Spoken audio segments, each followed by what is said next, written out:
Здравейте! Казвам се Елена Найденова за тези, които не ме познават.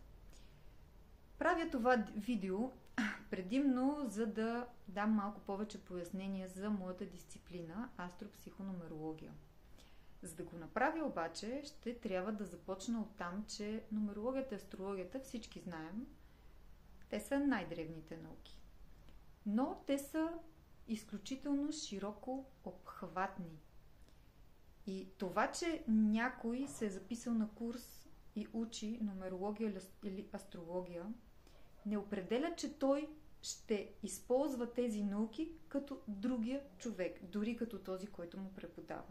Защото това е определено в картите, с които се раждаме. Така се наричат нашите духовни, айде така да го наречем, карти.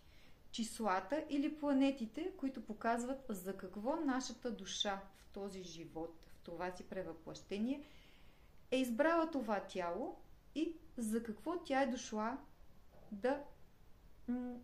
да се грижи в този живот. С какво да помага и с какво да бъде полезна. Това е нещото, което може би по-трудно се разбира, защото всеки очаква да отиде на астролог и да се занима. Някой да му каже: сега отиди, направи това или пусни фиш, точно е сега в този час и ще станеш богат. Това не е така за всеки. Значи някои хора се занимават с психологическата гледна точка. Други хора се занимават с прогностика. Трети стават специалисти в медицинските сфери. В смисъл, те наистина могат, те са едни доктори, когато могат да кажат на човек. Други хора пък, например, им е дадено да помагат на хората да се избират часа на раждане, да избират всякакви такива неща. Аз лично не съм от тези, по проста причина, че съм правила всички тези неща, но моята карта, ето ще кажа, моята карта не е такава. Аз не съм дошла да влизам в такъв тип детайли, защото съм правила всичко. Избирала съм час, в който да направя това, ден, така нататък. Да, нещата се случват. Да, случват се наистина така. Но за колко време, това вече никой не може да ви гарантира. В смисъл, не никой. Самите хора имат прекалено огромни очаквания и оттам става целият сблъсък. Не е толкова, че самата наука не може да го предвиди, колкото хората, които седят срещу човека, който им го казва, не разбират и не си дават ясна сметка, че това не е така точно, както те си го мислят. Всичко са едни аспекти. Във всеки един момент на небето, сега, ние имаме различна подредба на планетите. Това определя абсолютно всичко. Мен в момента ме кара да правя видео, за да изясна нещата. Друг ще го накара спрямо неговата карта, тези планети в момента, да направят нещо друго. И очакванията на хората, че това ще е завинаги и че ти ще направиш нещо, ще подпишеш договор, ще предприемеш някакъв ход, ще направиш дадено нещо в еди си колко часа. Да, но във всеки един момент горе е пълно с хубави аспекти, но има и някои, които не са хубави. Така че винаги може да има сблъсък, недоволство, опозиция, ти да очакваш нещо да получиш друго или да направиш едно да се получи друго. И хората казват: тъпа наука. Не е така. Очакванията на хората не са реални. Точно затова и моя курс. Моя курс е за да видят хората, че колкото и да се опитваш да манипулираш, защото това реално е да манипулираш, ти всъщност е добре да избираш и да нямаш очаквания. Тоест, ако правиш тези неща, да ги направиш, защото наистина от всички възможности сега, точно в този момент наистина има най-голям потенциал. Най-голям потенциал за добро развитие. Но това не значи, че то ще е с години, с месеци, може и няколко часа само това да трае, да е хубаво, след това да не е. И мен много ми се иска хората да разбират нумерологията и астрологията правилно. Тя е изключително... имат изключително огромна способност да предсказват и да предвиждат, но когато човек, пак държа да кажа, има очаквания, тогава нещата не се случват така както трябва и хората остават разочаровани. А когато човек учи, той всъщност спира да има очаквания.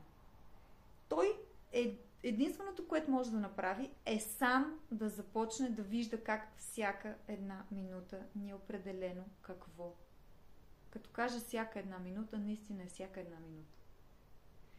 Защото сблъсъка горе на небето в момента може да прави сблъсък с нашата собствена лична карта. И тогава сблъсъците стават много. И какъвто и да е астролог, специалист, нумеролог да седне срещу вас и да ви го каже, съжалявам, но с всичките тези трудни аспекти, каквото и да ви каже, вие ще си минавате през мъки, докато аспектите не се променят, защото всъщност в момента ви имате някакъв период, през който трябва да минете, който да е труден. И вие да трябва да изработите тези качества във вас. Това правят трудните аспекти. Изработват качества. И помощта, която вие имате, ако имате тези знания, е върха. Защото вие ще се ядосвате, но ще знаете колко ще се ядосвате. Ще знаете това кога ще отмине. И няма за всяко нещо да тичате на нумеролог и астролог. Разбира се, никой не е длъжен. Има за някои хора, които не са дошли това да правят, по-добре да ходят, когато имат нужда, някой да им обясни момента, дори да ги успокои, да им каже, това ще продължи 3 месеца, това ще продължи 2 години, това ще продължи еди си кога. И те ще се успокоят. Но за любителите като мен, които не могат да спрат и които искат да знаят всеки един момент защо и да преодоляват сами трудностите, през които минават, защото те не са малко, аз не минах през малко трудности и след като с помощта само на нумерологията и астрологията успях да преодолея всичко, няма кой какво да ми каже повече. Значи, това дава всички отговори. Когато не казвам нищо, нямам нищо против с това хората да посещават психолог, психоаналитик или каквото и да е. Въобще не ме разбирате погрешно. Но аз, колкото пъти да го казвам, никога не съм се вълнувала точно от този възглед, който някакси ми обяснява чисто по изпитанията, които хората са минали в живота и постиженията, така да се каже, които са придобили чрез опита си.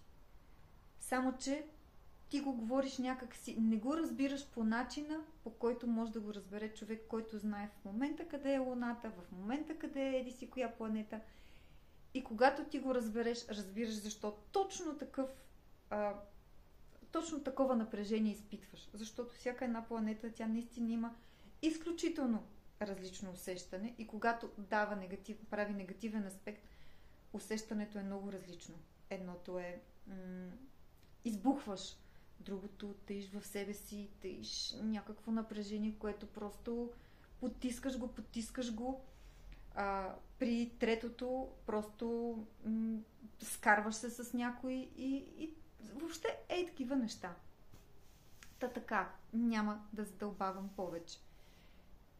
Направила съм курса си на 2 нива. Най-вече, за да може първо ниво да се завърши от хора, които имат в началото едно любопитство.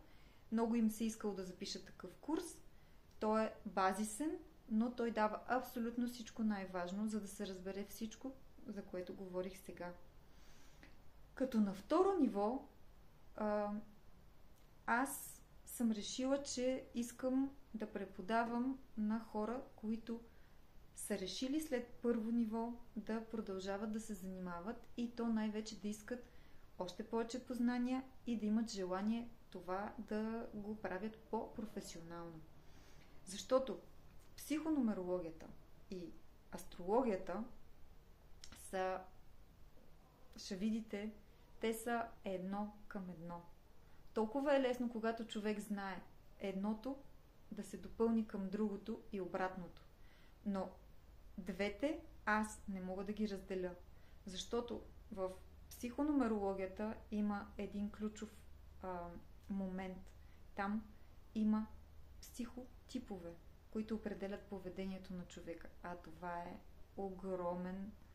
огромен дар за нас хората. Да се разберем защо сме такива, защо сме такъв тип, кой тип какво предопределя поведение и така нататък. Допълвайки с астрологията, това става един абсолютно допълващ се набор от знания, който да ни помага абсолютно в ежедневието да бъдем, да намерим своите отговори, да живеем спокойно и наистина да се усмихваме повече, без да бъдем нещастни, защото знаете, че на астролог, психолог, нумеролог и какъвто и да било терапевт, някой ходи, повечето всъщност, не някой, повечето хора ходят, когато имат проблеми. Те не ходят за кеф. Така че и психологията, и астропсихологията, и въобще астрологията, и нумерологията, те са начин човек да стигне до истината. Истината е една, но нашата собствена истина пак е една и тя е само наша. Подсещам, че до края на месец май за всеки заявил желание ще има възможност за индивидуално обучение на курса. Без групов курс, по проста причина, че наистина изключително много хора нямат възможност да се включват, налага им се да отсъстват, трябва да наваксат, а мога да бъда изключително честна. На един урок, на който една лекция, която пропуснете, където и да я учите, колкото и да я четете, не е същото, когато не го чуете от мен или от хората, които го преподават, защото покрай това, което пише, аз казвам толкова много неща, които обясняват много от информацията, така че е много по-добре за хората, които са не толкова нямат такава възможност да се включат в курс, да се включат индивидуално, защото тогава дори и да не могат днес, информация не губят и преместваме курса за друга дата.